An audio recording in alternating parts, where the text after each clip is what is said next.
Good morning. We are on bottom. We finished page 406 in the Maimer of the Mittler Rebbe, and we'll sum up what we've learned. I want to look something up.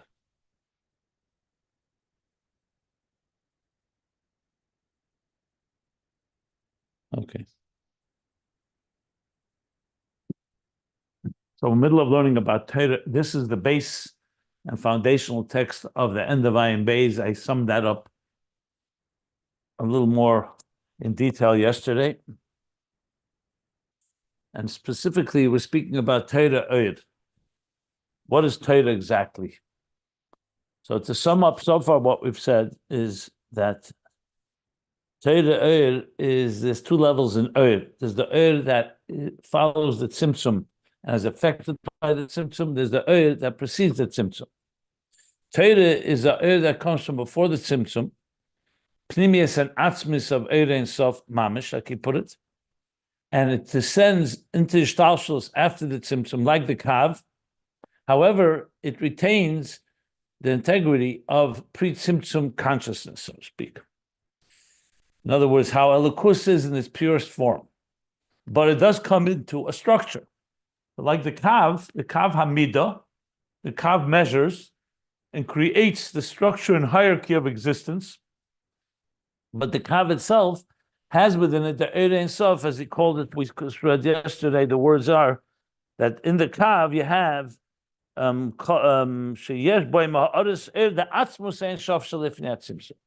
it has within it the reflection of the light from before the Tzimtzum. And that's why it has the power to be machlif, that it can take an Ohr of Gvura, a grade of Chesed, and put it into a Keli of Gvura. Like he explained, because it's coming from a place that's not pure structure. If it was an energy that was completely defined by Chesed or by Gvura, that's all. Then it cannot create that type of shift, that type of exchange. The fact that it can means it comes from a place that's higher than the Gvul Midah, as he said, that the Kav Midah shemeded, but it itself is l'mayla min Midah. It's beyond measure. It transcends measure. That's because of the Eira Atzmus, the Shekol Meches to Gvura, built in Gvul, the Gam Koach Mah will call Gvul Midah, and has the power to define and limit any structure. That's its power to we discussed. Is the power to define things, but it does not mean that it itself is defined or limited in any way. Okay, now so that's beyond Helam and Gili, beyond Chesed and Gvura, Chesh Chaner. Yeah.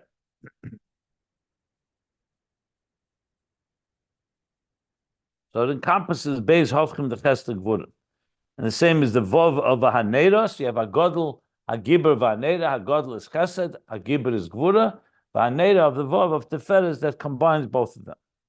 And so too it is with the Ohr of Chochma of Torah. It's called Kava Midah. Shemed is called Medida. Like we see, Torah is given with all kind of structure. Shiurim v'gvulim, Nitna b'shiurim v'gvulim. Everything is in parameters. Besides the very narrative and the stories of Torah, but the halachas are all shir megvul. V'shoshe l'mayla min hamedida, and its root is higher, l'mayla min hamida, higher and beyond measure. Okay, good. Now, I mentioned yesterday that in Torah Ohr, the Maimer of the Alter Rebbe, which is the basis of this Maimer, he talks about the Kav Chut as well. I just wanted to refer to it and just reconcile if there is something that needs to be reconciled. So firstly, there's two Maimerim in Torah. There's the Maimer, there's the Biur on the Maimer. So in the Maimer itself, on page Lamed Ches, Gimel, and Daled, 38, C and D, at the bottom of 38c, he talks about Torah, Hamshachas Eir Ein Sof Baruch Hu Mamayil Lamato. So I just wanted to go over a few words, a few lines from both sections in Torah, because I think it'll help us also ground and understand the Mittler Rebbe's explanation, which is really an explanation of that Maimer. So I'm just going to read a few lines from Torah. If you have the text, you can follow. You don't have to follow. I'll explain it. But the text of this and the Mittler Rebbe's Maimer is all on AyinBeis.com. So he says like this.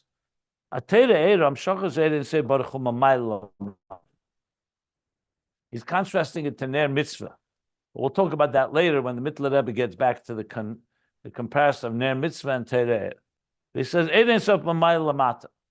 exactly what he was saying here, that we're learning here.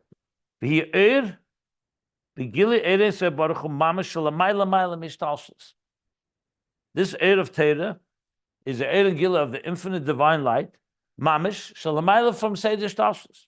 Lamayla Mayla Mishtalshus.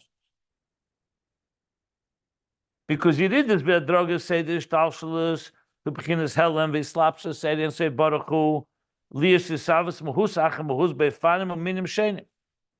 Because the Eir Nishtalshus is subject to the gradations and to the entire hierarchy and the process that it goes from level to level, concealment, and it gets enclosed and manifests lower levels and all man forms.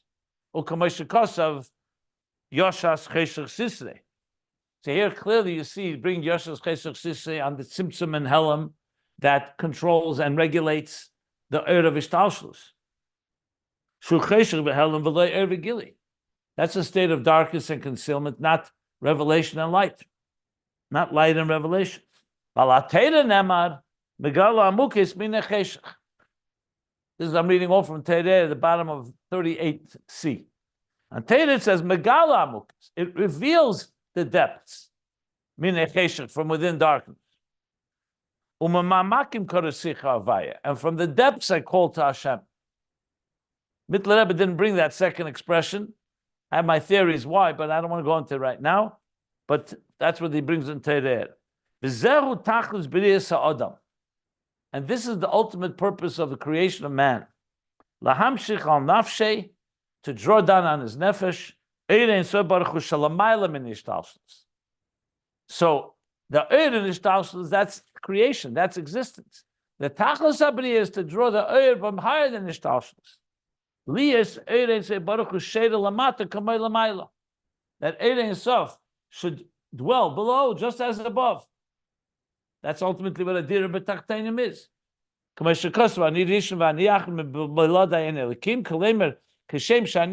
Just as I am the first, Anirishan, Kedem Shenivreilem, and after the creation of worlds, came Bilodai, the Hainabam Tsars, Bashaz Bris Elam, Ye Eren Sabaruch Nimshach Lamatesh, Ye Bitla Elam and Mitziz, Kamay Kedem Shenivre. So also, when he says, Anirishan Bilodai Ein Elakim, the third statement is coming to say, just as I am before creation, and as I am after creation, so too that which comes in between the time of creation itself, Ein Sof should the Lamato, they should experience the Bittul. In other words, you shouldn't be able to distinguish between the presence of the divine awareness and consciousness in existence, should be just as it is before and after existence. Clearly, that the whole idea we've been talking about Yichud, the Yichud of both levels of Yichud, that we learned at the end of Ayin Beis and the Mittler Rebbe's Maimer. But here he's talking about it in the context that that's what Torah does. Why do we need to have Ur before the Tzimtzum? Why can't you say, let's just have the Ur after the Tzimtzum? Because the Kavanah is, no, we should experience the divine exactly as it is, untouched, so to speak. Before the Tzimtzum, after the Tzimtzum. In Ayin Beis, Bilad Ein Elakim, I believe, and Mittler Rebbe, I think, also said Ein Elakim means Ein Tzimtzum. That even the Tzimtzum, Bilad Ein Tzimtzum, even in the Tzimtzum, you also experience this higher level of Ur. She bitla elam b'mitzias k'may kodim sheniv v'achar sheniv v'hainu al dei haTorah ki araisa mechochma nafkas. And how do we achieve this? He says in the Maimer, the Alter Rebbe, through Torah, because Torah draws that Ur as it is before the Tzimtzum, l'mayla mishtalshus. Ki araisa mechochma nafkas.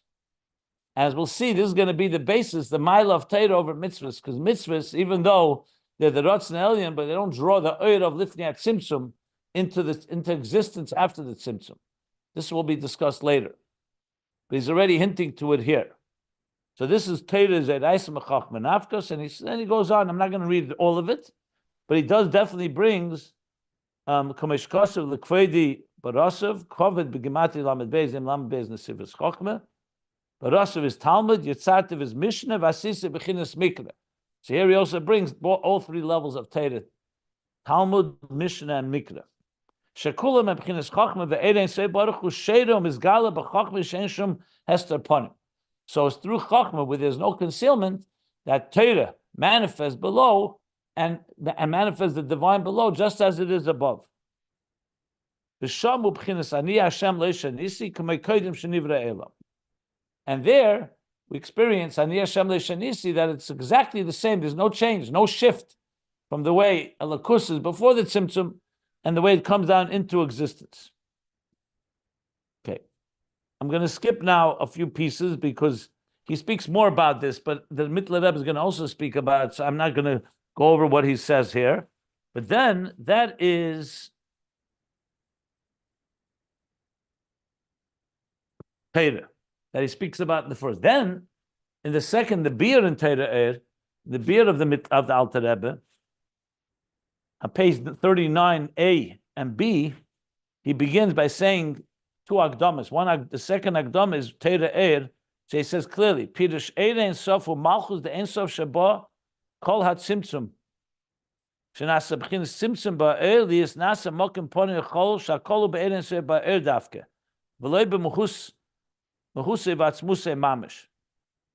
So he goes on to explain that the Tzimtzum only happened in the lower levels of Ohr, but the higher levels of Ohr were not affected by the Tzimtzum. The purpose of the Tzimtzum, hakavana about Tzimtzum zeh kedei shach kach haidei avodah sod ve'elam hazeh she'isavay dei Tzimtzum yumshach li es gili malchus dein sof k'may kodim shenivra. The purpose of the Tzimtzum is that even in existence, post-Tzimtzum, we should also experiencing the pre-Tzimtzum Ohr. Pirish k'may she'eru kodim at Tzimtzum kach yeh mamash agil mata shelo yastir at Tzimtzum klal. So clearly the same idea. That the purpose is that even after the Tzimtzum, we should experience the Ohr, mamish the way it is before the Tzimtzum, as if the Tzimtzum never happened. Or, and let me correct that. In a way that the Tzimtzum does not conceal or cover up any. And here he teaches the same teach like we just read. That even post-Tzimtzum, you should experience that.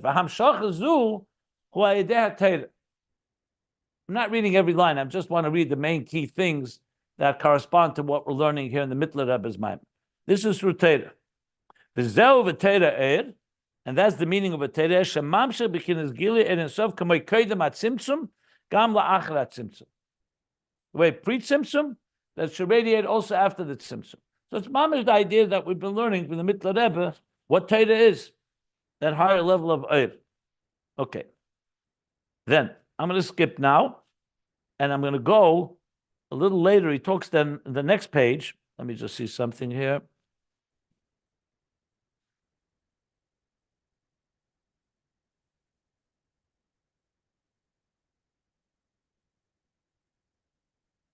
One minute, please.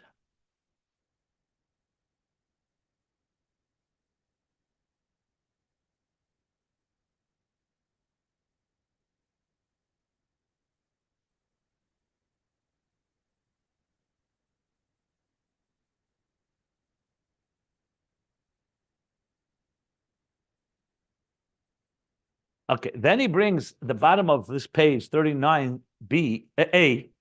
He says, that's why the Kav is called Kav Amida, Butzina de Kardenissa. It's called a dark light, a dark spark, a dark flame. Why? Because it undergoes, it experiences the Tzimtzum. Kozel Cheshev Le'er. Aval Eir Hu Gili, Habittul Lias Eir Insef Lamata Kamei Lamaylam At Tzimtzum. So here, when you read this, it seems like the Kav is actually a Tzimtzum Dika type of Ohr. Whereas the Torah, but when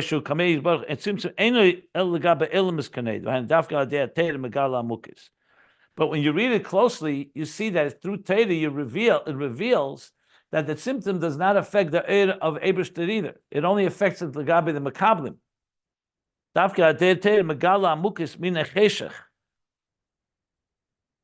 the Gaba, the Elam is tzimtzum effects, but the Torah reveals the depths from within the darkness.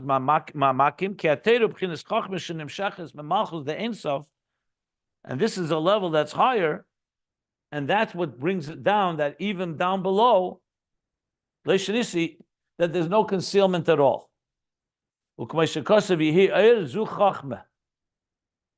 Okay, that's one thing.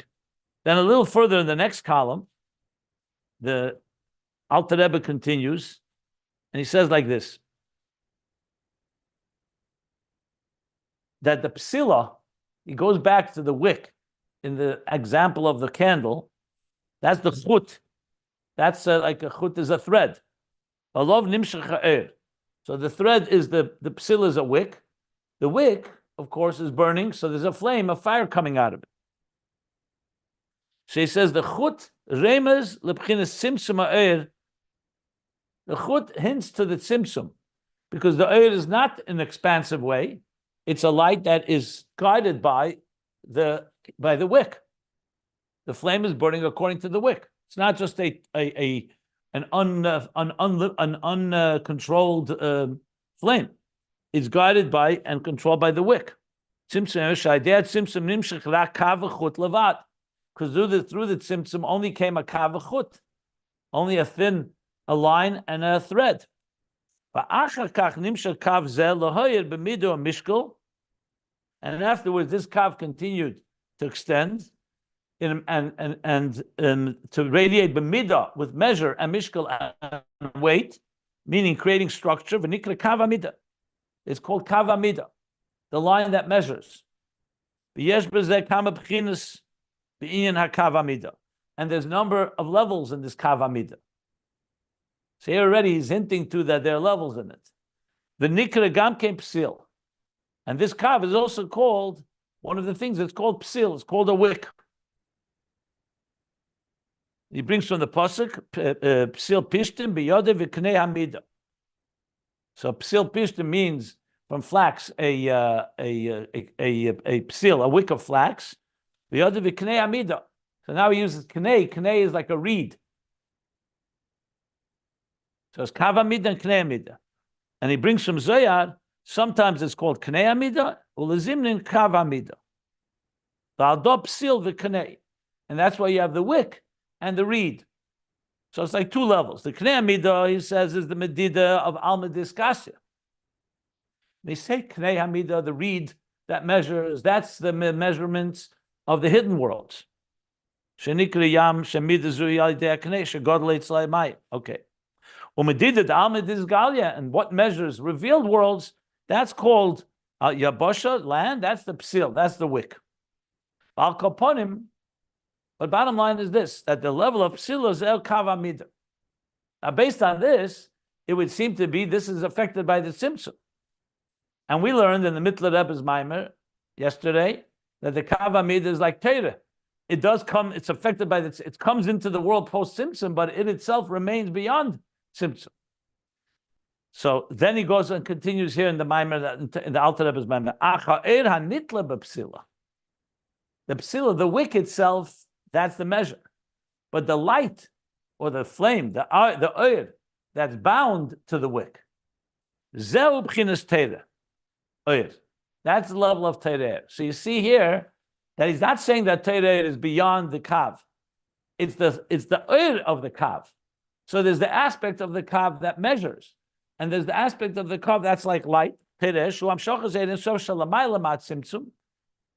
the drawing of the oir that's higher than the tzimtzum. V'amida,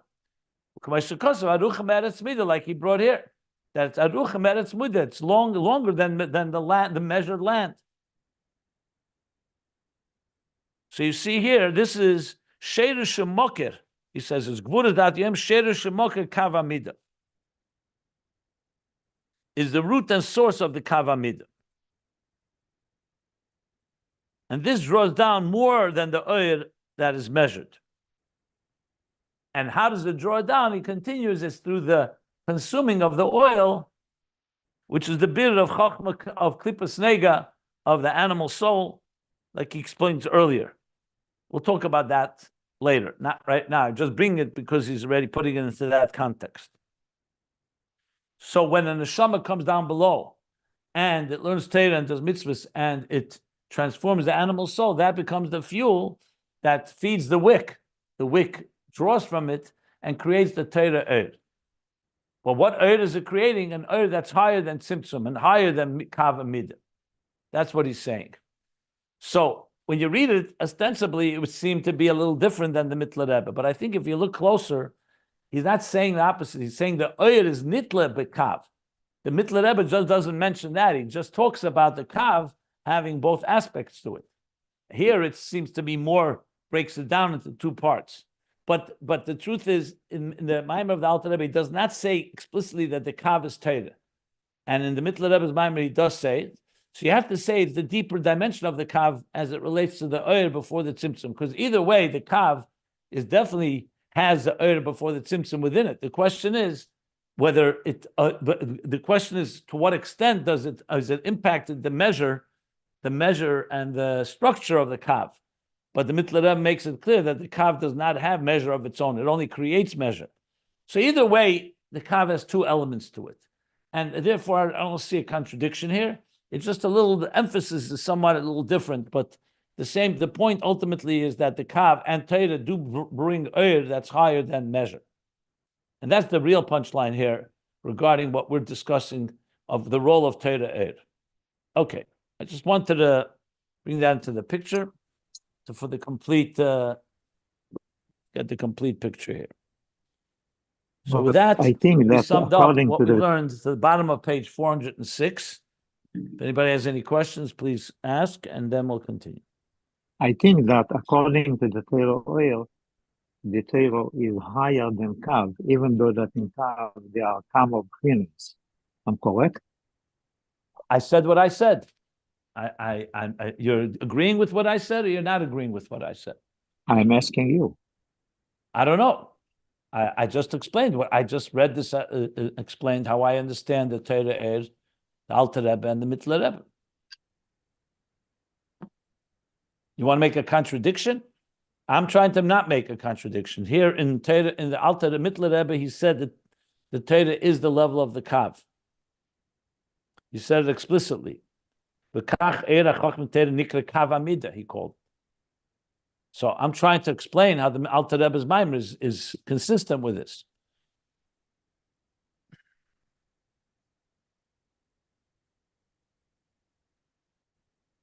There's two aspects to the Kav.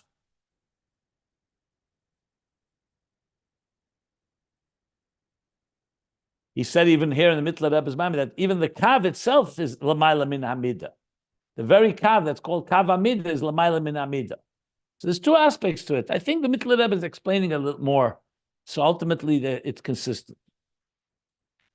Why wouldn't the Alter Rebbe even mention that that's Torah? Why did he leave that word out? You would think that's so important, and the Mitler Rebbe wrote it down. Or is it the Alter Rebbe think it's Well, so the Alter obvious? Rebbe is the one that first. Well, the Torah Ohr is the Alter Rebbe begins talking about the Kav. Now the Mitler Rebbe does. The Mitler Rebbe is just taking what the Alter Rebbe says and elaborating. Another point I should make is that it's very possible that this bracket that I just read in the Torah Ohr from the Alter Rebbe is not the Alter Rebbe, it's the Tzemach Tzedek. And that would explain a lot of things. Because the Tzemach Tzedek often, his commentary on the Alter Rebbe, that's not always exactly like the Mitler Rebbe. Again, I'm trying to look for a way to reconcile, not to contradict the two. So I think I've done that in my explanation here. But it's interesting to know that it's very possible that this bracket is from the Tzemach Tzedek. Because it is in the bracket, but I can't say for sure. I don't know. What's the apparent inconsistency that the orb and the Kav Hamida is Dafka? The apparent inconsistency is that in the Mitler Rebbe he says Torah is Kav Hamida, and in the Alter Rebbe's Maimer he says the Torah is higher than the Kav Hamida. But as I said, when you read it closer, you'll see I don't think it says actually that. It's more the language is there's the Koach Mah, there's the element of the measure of the Koach Mah, and there's the element in the Koach Mah that has in it that which is higher than the Koach Mah. When you read closely, that's what it sounds like. Regardless, I don't know if the Mittler Rebbe wrote what he wrote before this bracket or after the bracket. It's very possible that the bracket was written later by the Tzemach Tzedek, and that would change a lot as well, because the Mittler Rebbe was coming to explain what the earlier section. Anyway, this is it could be we can elaborate a lot more on it. Not so. It doesn't ultimately change the understanding of what we're learning. It's interesting just to see the structure and comparison. Anyway, I learned it inside in depth, and I'm saying it here briefly.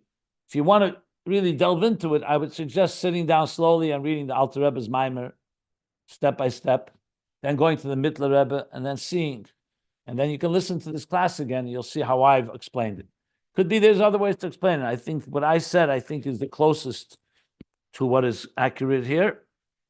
I don't think, I'm just looking, I want to just see one thing. If in the back of Torah Ohr, there's any reference to the Kisvei Yad. I want to see the manuscript a second. Just a moment, please. I don't think so. I want to see if there's any reference to this.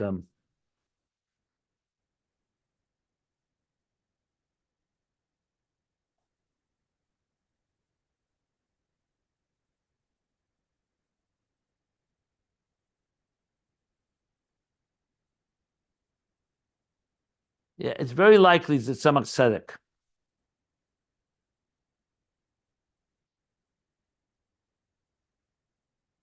Because in the notes they write that this Maimer, this beer, is taken from an actual manuscript of the Tzemach Tzedek. He wrote it.